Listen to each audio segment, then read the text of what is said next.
Assalamualaikum warahmatullahi wabarakatuh. Bismillahirrahmanirrahim. Alhamdulillahirabbil alamin. Assalatu wassalamu ala sayyidil mursalin sayyidina wa maulana Muhammadin wa ala alihi wa sahbihi ajma'in. Inna ahsanal hadithi kitabullah wa khairul hadi hadi Muhammadin Rasulillah. Syarrul umuri muhdatsatuha wa kullu muhdatsatin bid'ah wa kullu bid'atin dhalalah kullu dhalalatin finnar. Qala Allah Ta'ala fil Qur'anil Karim wa asdaqul qailin.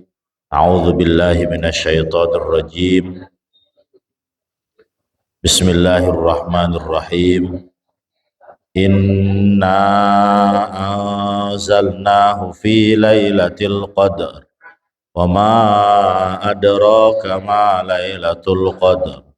Lailatul qadri khairum min alfi syahr. Tanazzalul malaikatu warruhu fiha biizni rabbihim min kulli amr. Salamun hiya hatta matla'il fajr. Bismillahirrahmanirrahim. Suratul Qadri, surah Al-Qadar, makiyatun au madaniyatun. Anane surah Al-Qadar iku makiyah, surah makiyah, au madaniyatun atau surah madaniyah. Wa ayatuha utawi piro-piro ayate surah Al-Qadar iku khamsun 5 au sittu ayatin atau 6 piro-piro ayat. Bismillahirrahmanirrahim. Inna anzalnahu fi lailatul qadri. Inna setuhune kita anzalna wis nurunaken sapa kita hu ing Al-Qur'an ay Al-Qur'ana tegese ing Al-Qur'an jumlatan wahidatan ing dalam jumlah kang siji minal lauhil mahfudzi saking lauhil mahfudz ilas sama dunya tumeka maring langit dunia. Fi lailatul qadri ing dalem bengi qadar, ing dalem bengi al-qadar. Al-qadar ay asyarofi tegese kang mulia wal azami lan kang agung. Wa ma adraka ma lailatul qadri. Lan iku apa adraka nemuni ka ing jenengan Muhammad ma opo barang Lailatul Qadri kang utawi Lailatul Qadri. Ta'zimun li sya'niha iku ngagungaken maring tingkahe Lailatul Qadar wa ta'jibun minhu lan nakjubaken Al-Qur'an. Surah Al-Qadar ditulis, dibukukan pada mushaf Al-Quran, dan surah Al-Qadar menjadi surah yang masuk ke dalam kategori surah-surah masyhur yang selalu dibahas atau selalu disajikan dan diajarkan terkait pemahaman dan maknanya biasanya pada bulan suci Ramadan karena kaitannya dengan waktu turunnya Al-Quran. Maka surah Al-Qadar ini pun memiliki banyak manfaat dalam kehidupan yang nanti kita akan coba bahas maksud-maksud yang terkandung dalam surah Al-Qadar. Pertama, Allah berfirman, Inna anzalnahu fi lailatul qadri.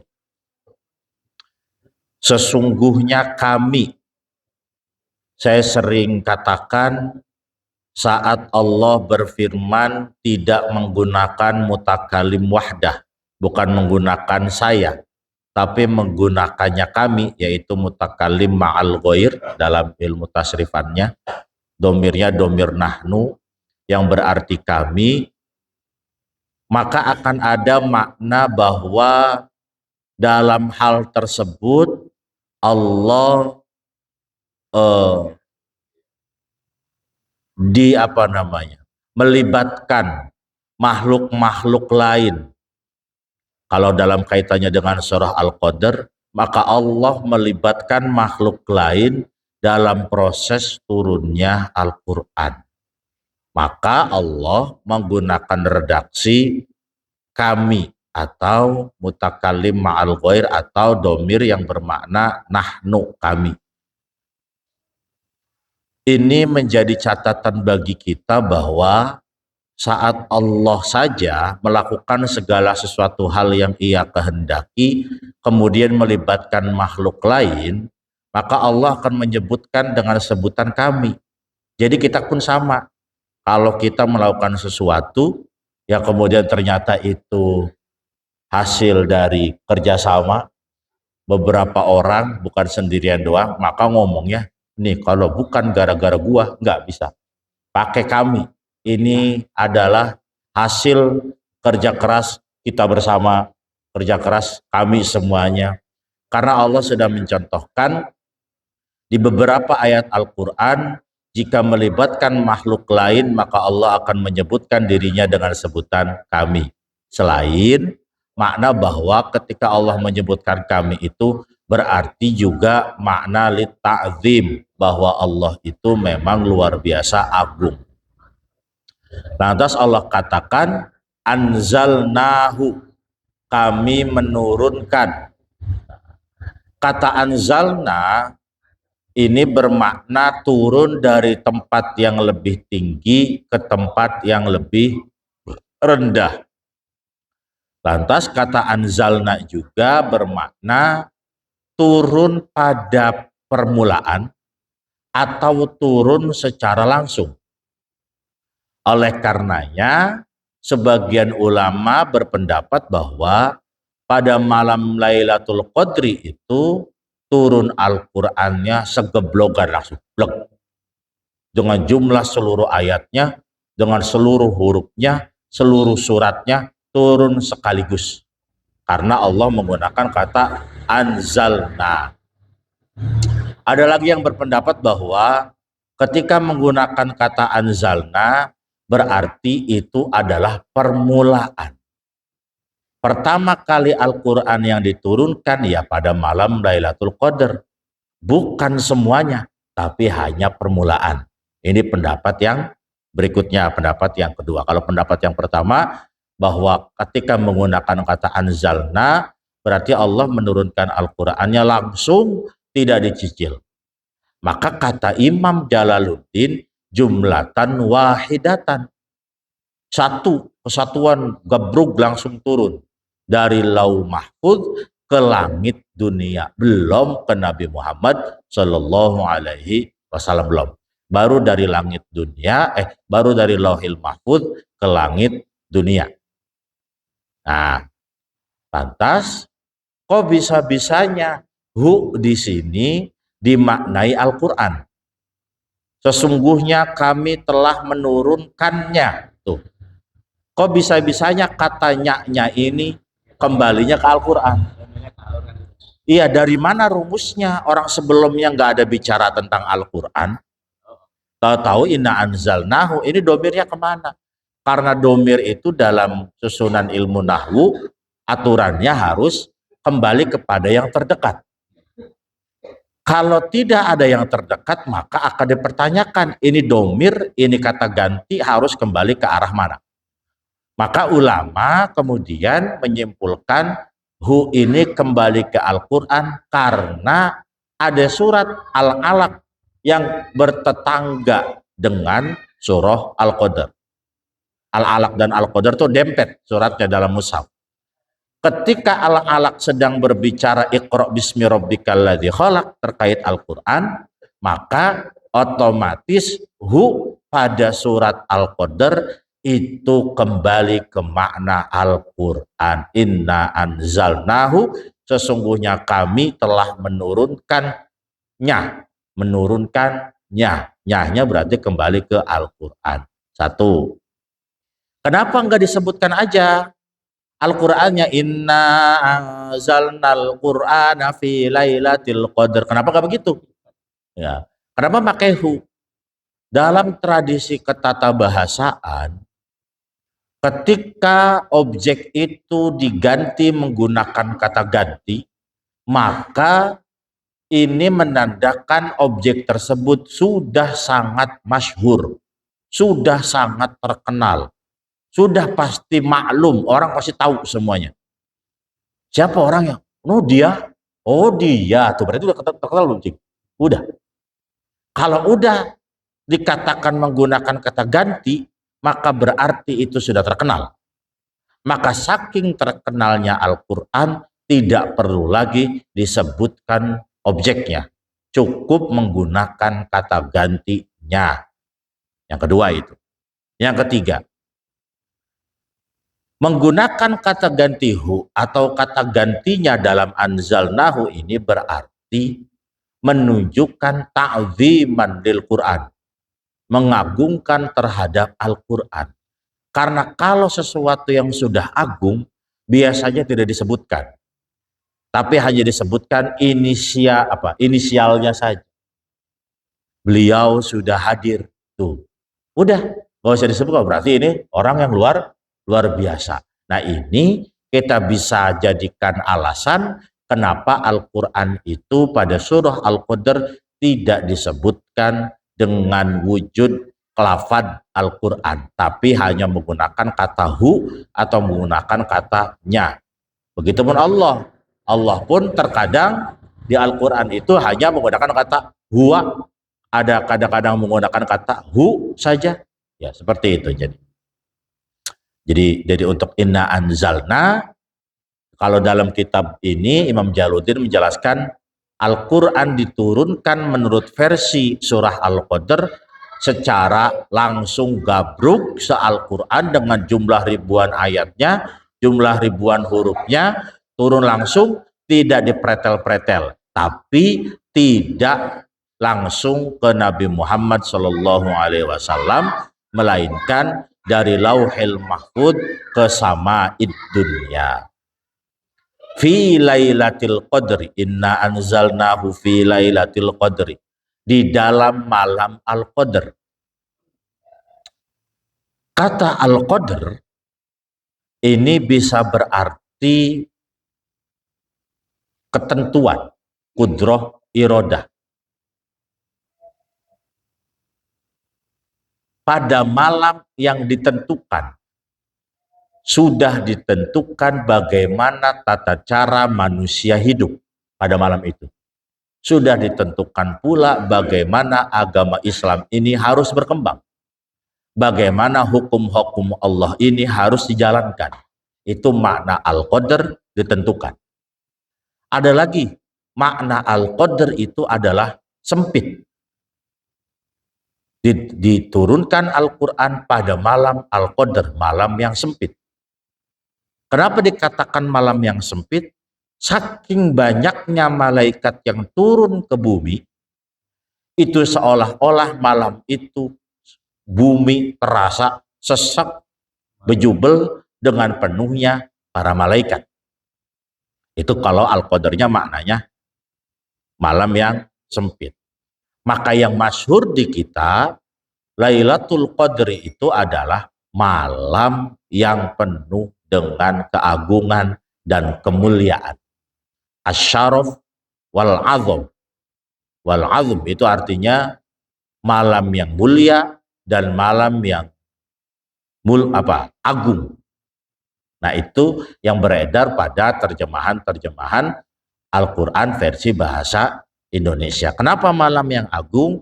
Karena malam itu diturunkannya Al-Quran. Allah tidak memerinci apa makna Al-Qadr, kecuali satu. Allah itu nanti akan memberinya cuma satu doang, kasih kisi-kisinya, selainnya enggak. Maka disitulah peran para ahli tafsir untuk menganalisa sebenarnya apa makna yang terkandung pada surah Al-Qadr.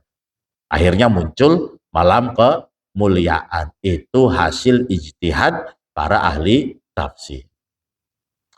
Wa ma adraka ma Lailatul Qadr, dan apakah engkau tahu apa itu Lailatul Qadr?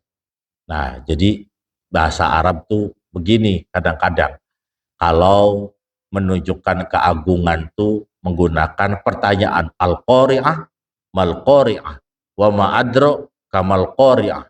Jadi nanya itu sebagai bentuk pasti kita tuh nggak tahu. Tahu nggak lu? Tahu nggak berarti? Nggak tahu. Tahu nggak? Nih, mau ceritain tuh gitu.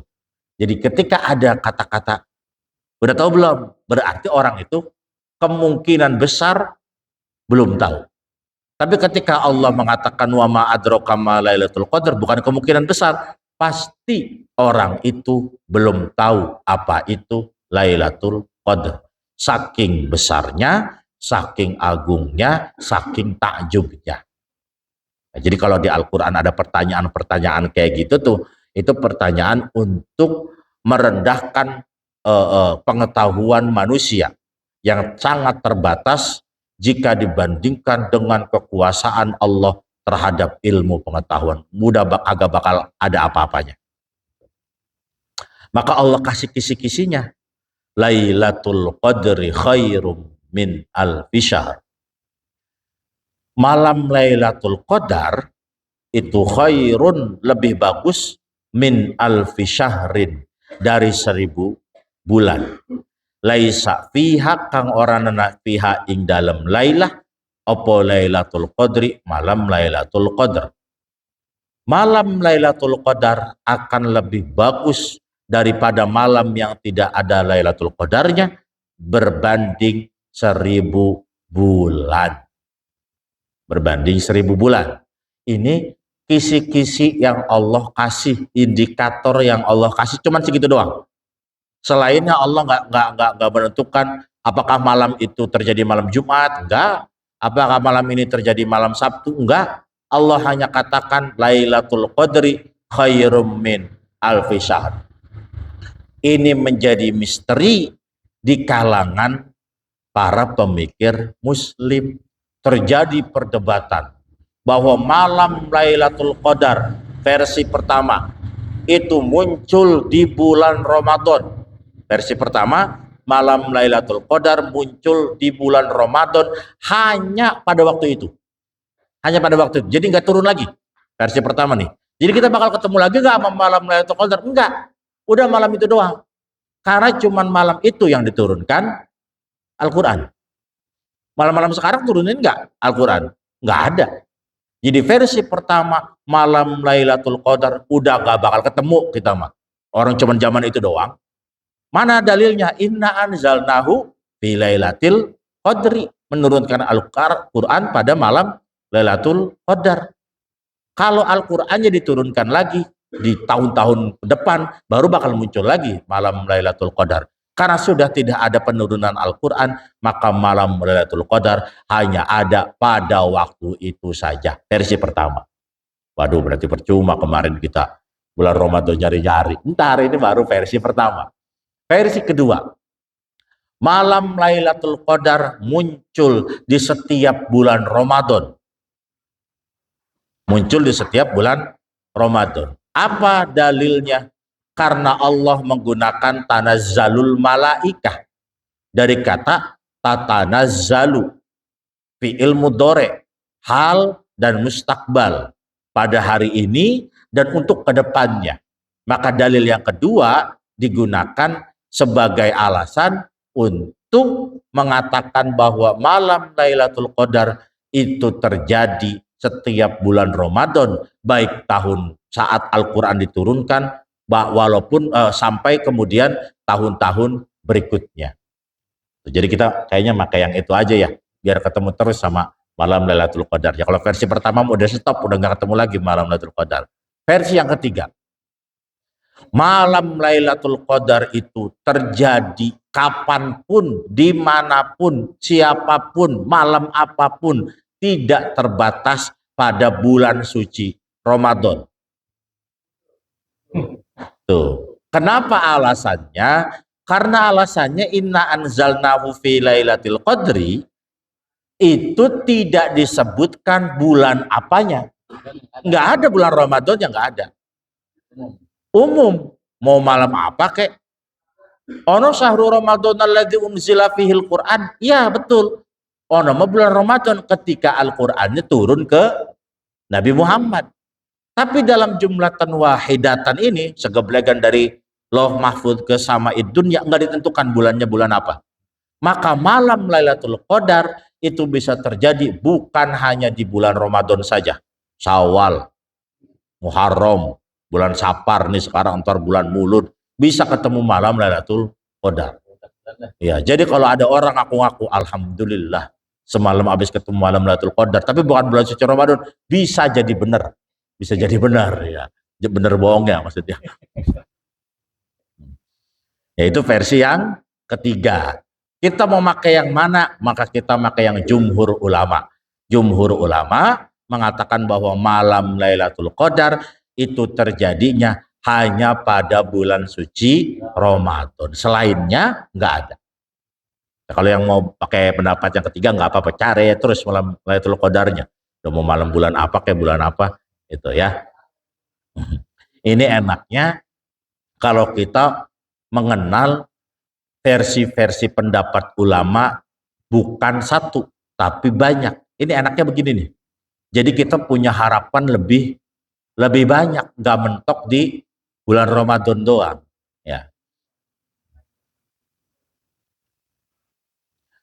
Apa sih kok bisa-bisanya Allah katakan khairum min alfi syahr? Dulu anna Rasulullah sallallahu alaihi wasallam dzakara rajulan min bani Israila labisa salah fi sabilillahi alfi syahrin. Alfa syahrin maksudnya. Fa'ajabal muslimuna.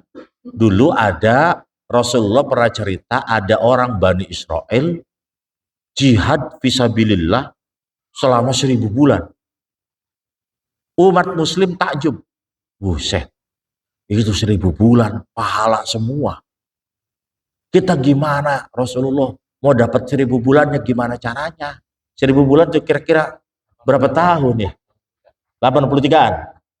83 tahun. Ini kita gimana mau dapat 1000 bulan, orang umur kita cuma 60. Maka diturunkan Lailatul Qadri khairum min alfi syahr. Entar umat Islam juga bakal ada yang bisa dapat Lailatul Qadar yang lebih baik dari 1000 bulan. Enak dia mau umurnya panjang-panjang, ratusan tahun. Umat kita mah cuma puluhan 60-an 70-an doang. Gimana mau pahalanya seimbang sama orang Bani Israel? Pantas saja orang Bani Israel pahalanya banyak-banyak. Protesnya begitu. Maka diturunkanlah Lailatul Qadri khairum min alfi syahr. Untuk membandingi pahala orang Bani Israel yang berjihad fisabilillah tersebut selama 1000 bulan. Tapi nih, ayat ini pernah diklaim oleh orang-orang Daulah Umayyah. Orang-orang Daulah Umayyah, dinasti Umayyah mengklaim bahwa Lailatul Qadri itu adalah bentuk pembenaran terhadap kekhalifahan Daulah Umayyah yang berlangsung sekitar 80 tahunan. Maka kata Qasim Al-Hirrani mengatakan fa'adatna wa idahiyya alfu syahrin la tazidu wa la tanqus. No, Bani Umayyah itu berdiri sekitar 1000 bulan, enggak kurang, enggak lebih. Itu proses pembenaran pada kekhalifahan Daulah Umayyah. Maka Imam Tirmidzi mengatakan gharib, enggak begitu. Imam Muzani mengatakan mungkarun jiddan, bohong. Daulah Umayyah itu mengatakan kepemimpinannya sama seperti Lailatul Qadar, itu bohong. Nah, ini adalah ayat-ayat Al-Quran yang coba digunakan untuk propaganda politik. Karena masyhur di kalangan umat muslim, perpolitikan Daulah Umayyah, Daulah Abbasiyah itu identik dengan kebencian antar suku. Keturunan-keturunan Rasulullah dari Bani Hashim, keturunan-keturunan Bani Hashim bersitegang dengan keturunan-keturunan Bani Umayyah, keluarga besarnya Muawiyah bin Abu Sufyan. Jadi saling klaim, satu sama lain. Dari keturunan Bani Abbasiyahnya ngomong, Rasulullah pernah berkata bahwa nanti akan ada yang memimpin dari keturunanku. Tuh, orang Abbasiyah klaimnya begitu. Orang dinasti Umayyah, di Al-Qur'annya ada Lailatul Qadri khairum min alfi syahr. Masa kepemimpinan Daulah Umayyah itu sama 1000 bulan, la tazid wala tangkus. Semuanya klaim. Klaim menggunakan hadis, klaim menggunakan Al-Quran. Maka Daulah Umayyah harus kalah pada perang Dzab. Abdurrahman Ad-Dakhil pindah hijrah ke Andalusia, mendirikan Daulah Umayyah jilid 2. Yang berkuasa di Timur Tengah ganti Daulah Abbasiyah. Daulah Abbasiyah baru sekitar 400 sampai 500 tahunan. Kalau Daulah Umayyah memang cuma 80-an tahun, 80 sampai 90-an tahun. Nah, jadi ayat ini diklaim oleh Bani Umayyah. Makanya di bawahnya dijelaskan oleh hadis yang dikeluarkan oleh Ibnu Abi Hatim bahwa ayat Al-Qadr itu menceritakan Bani Israel yang tadi itu tuh 1000 bulan berperang di jalan Allah, umat muslim takjub, maka turunlah ayat ini. Maka karena saking banyaknya orang-orang yang mengklaim hadis Nabi Muhammad digunakan untuk propaganda politik, maka muncullah para penulis hadis termasuk Imam Bukhari, Imam Muslim, Imam Turmudi, Abu Daud, Nasaidah yang punya kutubus sittah itulah. Baru muncul itu tuh untuk menyeleksi mana hadis yang benar-benar ada, mana hadis yang sebenarnya dikarang-karang oleh para umat muslim untuk keuntungannya. Masa ada orang ngomong dagang, kalau Rasulullah SAW, terong itu dawaun min kulli da. Terong itu adalah obat dari segala obat. Yang ngomong Rasulullah. Tuh. Jadi sampai segitunya pada waktu itu. Bang Oim jualan bala-bala. Bala-bala itu adalah dawaun likulli da. Kalau Rasulullah SAW, bala-bala dawaun min kulli da. Obat dari segala obat. Orang dagang pakai hadis Nabi, orang ini pakai hadis Nabi, orang mau kampanye pakai hadis Nabi. Jadi harus ada penyeleksian hadis.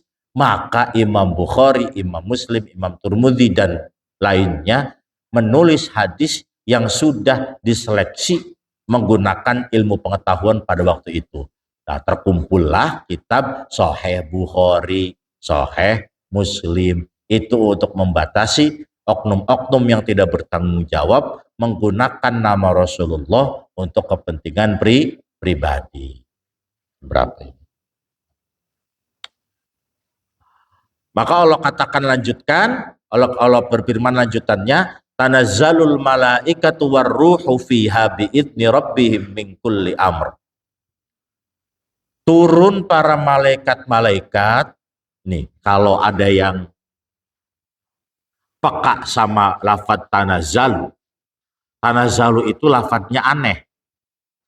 Harusnya kalau tanazzalu itu hurufnya lebih banyak. Tanazzala ya tanazzalu. Berarti tatanazzalu.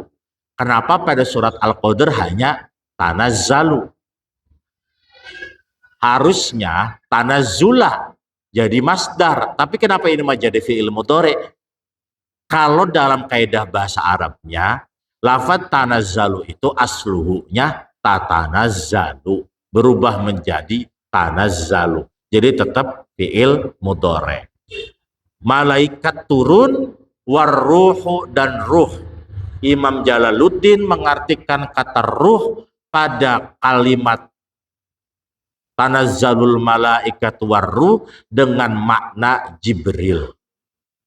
Malaikat turun bersama malaikat Jibril. Malaikat-malaikat turun juga malaikat Jibril. Dari mana arti malaikat Jibril? Karena malaikat Jibril itu dikatakan sebagai Ruhul Qudus.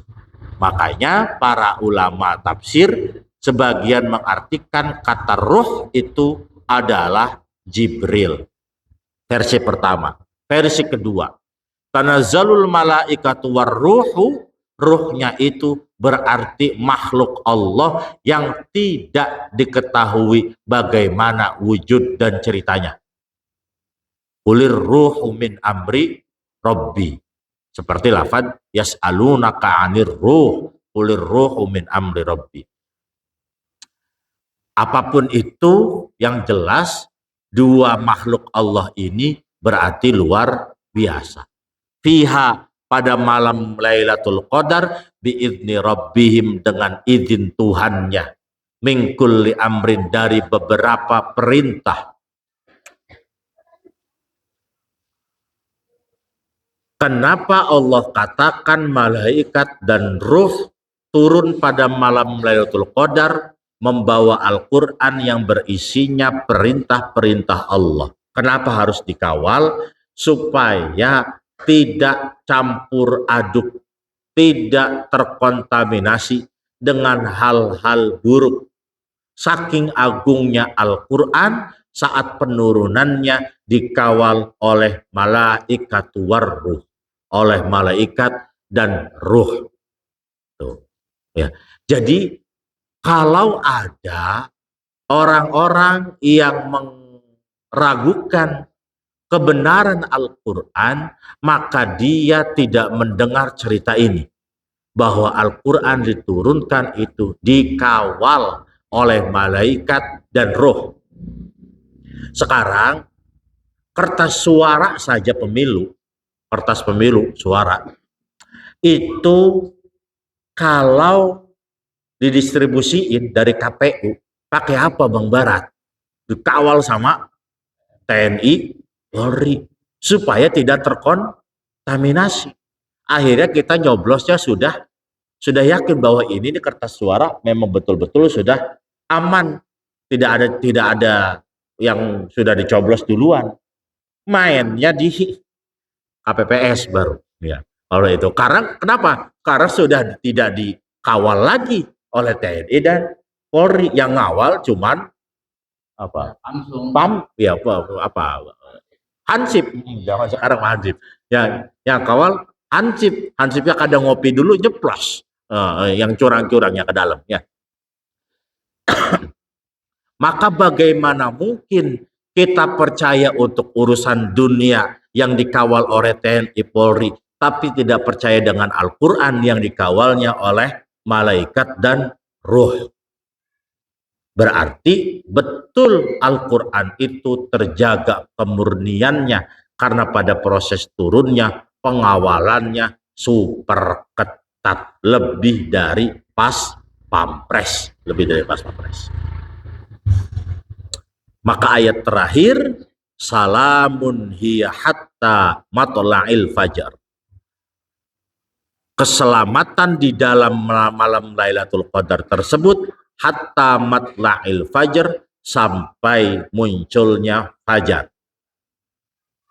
Kata matla' bisa berbunyi dua. Bisa hatta matla'il fajri atau hatta matli'il fajri. Ya, jadi boleh hatta matla'il fajri atau hatta matli'il fajri, sampai munculnya fajar. Kenapa pada malam itu terjadi kesejahteraan yang luar biasa? Karena pada malam hari itu berkumpul para malaikat. Kalau malaikat berkumpul, maka sudah sangat sulit untuk kejahatan bisa masuk. Oleh karenanya, salamun hiya hatta matla'il fajar. Berarti cuma sampai pagi doang? Iya.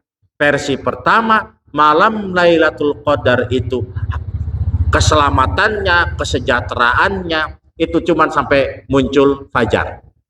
Kalau kita mengartikan ini menggunakan makna hakiki. Kalau menggunakan makna majazi, maka orang yang memperoleh malam Lailatul Qadar, maka akan salamun hiya hatta matla'il fajr, kesejahteraan, keselamatan, ketenangan akan bertahan sampai ia hidup untuk kedua kalinya, yaitu akhirat. Tuh, ya. Jadi bukan sampai pagi doang, tapi sampai akhirat, sampai versi yang kedua. Kenapa hidup kedua itu dinamakan fajar lagi? Begini dah, kalau kita ngomong ke orang, ya Allah, ini bapak-bapak mana usianya udah senja. Kalau ngomong usianya udah senja berarti udah tua. Tuh. Ini bocah masih pagi juga, berarti masih ingus dan masih kecil. Maka dalam mengartikan Al-Quran itu pun terkadang kita tidak melulu bisa menggunakan makna hakiki. Terkadang harus menggunakan makna majazi. Bahwa ketika Allah katakan ini, orang yang bisa mendapat malam Lailatul Qadar itu akan diberikan kesejahteraan, keselamatan, ketentraman hatinya sampai dia mati, sampai dia hidup lagi untuk mengikuti kehidupan berikutnya, yaitu alam akhirat. Maka indikator orang yang mendapatkan malam Lailatul Qadar, hidupnya pasti sejahtera, aman, tentram, enggak ngedumel, enggak. Udah pokoknya udah aman, udah mau bagaimana juga santai aja. Kalau kita masih ada gerenek hati, unek-unek, masih suka kesel, masih suka emosi, masih enggak merasa sejahtera, kurang bersyukur kepada Allah, masih ngedumel lah ya, bini ngomel ngedumel, gak punya duit ngedumel, duit banyak ngedumel, itu yakin belum mendapatkan malam Lailatul Qadar. Belum dapat. Jauh pokoknya. Ya. Maka malam Lailatul Qadar itu tidak bisa kita dapatkan cuman hanya prepare satu malam, gak bisa. Aduh, malam 20 nih. 20, 21, 22, 23 sampai tanggal 30 Ramadan. Siap-siap kita malam Lailatul Qadar nih. Enggak bisa begitu, enggak bisa. Bisa enggak? Bisa jadi bisa, tapi kemungkinannya kecil. Karena malam Lailatul Qadar itu kalau mau kita peroleh harus kita siapkan dari awal, dari lama. Sebelum puasa udah kita siapkan, hatinya udah siap, semuanya udah siap, baru memperoleh malam Lailatul Qadar yang salamun hiya hatta matla'il fajar. Maka coba kita koreksi hati kita sama-sama nih. Masih ada ngedubelnya enggak? Masih, oh berarti belum dapat. Masih ada emosi-emosinya enggak? Masih, berarti belum dapat. Masih ada sombongnya enggak? Masih, oh berarti udah belum dapat itu mah. Udah belum dapat. Kudu tetap nyari lagi. Kapan nyarinya? Boleh dari entar malam, mengikuti versi yang ketiga, boleh entar bulan Ramadan. Ya, maka orang-orang yang arif billah itu biasanya mereka sudah menemukan malam Lailatul Qadar. Makanya hatinya tenang aja. Mau mati besok, ayo. Mati hari ini, ayo. Mati minggu depan, ayo. Udah siap semuanya. Mau punya duit, gak apa-apa. Pas-pasan, ya oke. Punya duit banyak ya biasa aja. Orang mau ngomongin ya silakan, orang mau nyanjung ya nggak terbang, itu orang arif billah. Maka mari kita berharap kepada Allah, berdoa supaya kita bisa bertemu dengan malam Lailatul Qadar. Saking sulitnya malam Lailatul Qadar, maka kita harus memecahkan teka-teki itu bukan dengan hitungan matematis, bukan dengan begini, lihat bulannya begini, tidak. Ya, betul-betul perhitungannya harus dengan perhitungan hati. Nah, surah Al-Qadar bisa kita baca 30 kali. Kalau ada yang sakit nih, baca 30 kali, ditiupin ke airnya di gelas, habis itu airnya diminum, terus diwuduin. Insya Allah bisa menyembuhkan biidznillah orang yang sakit.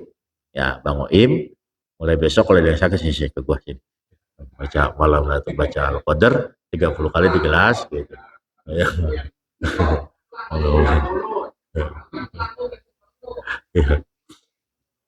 Terus kemudian diwudukan, habis itu udah insya Allah sembuh. Kalau penyakitnya berat, ya berarti bukan 30 kali. Berkali-kali bacanya berapa? 1000. Ya. Ini penting 30 kali kalau sakitnya cuma puyeng doang. Ya. Ketika puyeng doang kalau jadi baca Lailatul Qadar. Kemudian kalau diam di rumah, kita nyimpen sesuatu di kotak supaya aman, berkah, nggak ada yang nyuri, nggak ada yang nyolong, maka tempat penyimpanan uangnya bacain surah Al-Qadr. Taruh duit, enggak, itu mas sekali doang. Taruh duitnya Bismillahirrahmanirrahim. Inna anzalnahu fi lailatul qadr. Ma adraka ma lailatul qadr. Baca itu, insya Allah kejaga. Rumahnya sama, di depan pintu rumah. Bacain Bismillahirrahmanirrahim. Inna anzalnahu fi lailatul qadr, terus sampai selesai. Insya Allah enggak kemalingan, tapi tetap kudu dikunci rumahnya mah. Iya, ikhtiar mah tetap ya.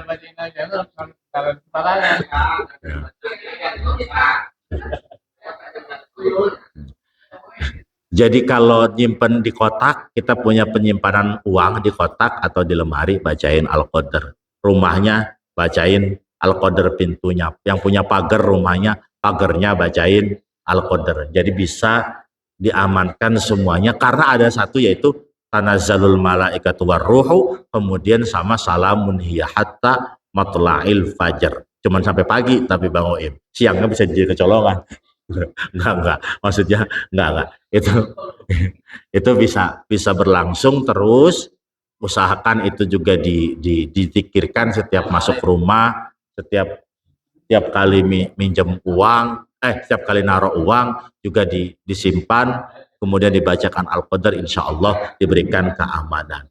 Dan ketika setelah berwudu membaca Al-Qadr, habis selesai nih berwudu, selesai baca doa asyhadu alla ilaha illallah dan seterusnya, baru kemudian baca Al-Qadr, maka pahala ibadahnya akan sama dengan pahala ibadah 50 kali. Nah, jadi setelah wudu. Iya. Jadi kalau ada orang yang sholatnya, padahal sholatnya itu doang, tapi ntar di surganya dia dapat hotelnya bintang 8. Oh, berarti waktu wudunya baca Al-Qadr dulu. Ya, jadi banyak manfaat berkah dari surah Al-Qadr ini, dan boleh silakan kita amalkan sebagai bentuk ikhtiar kita dan bentuk pengharapan kita, doa kita kepada Allah Subhanahu wa Ta'ala. Banyak dari Al-Quran yang bisa kita amalkan sebagai benteng diri kita, tapi itu dalam rangka ikhtiar bid-du'a. Tapi ikhtiar bil fi'linya, ikhtiar dengan kesehariannya juga harus balance ya, jangan sampai kemudian hanya ikhtiar bid-du'a saja, supaya seimbang. Suratul Alaq, wallahu a'lam bishawab, sadaqallahul azim.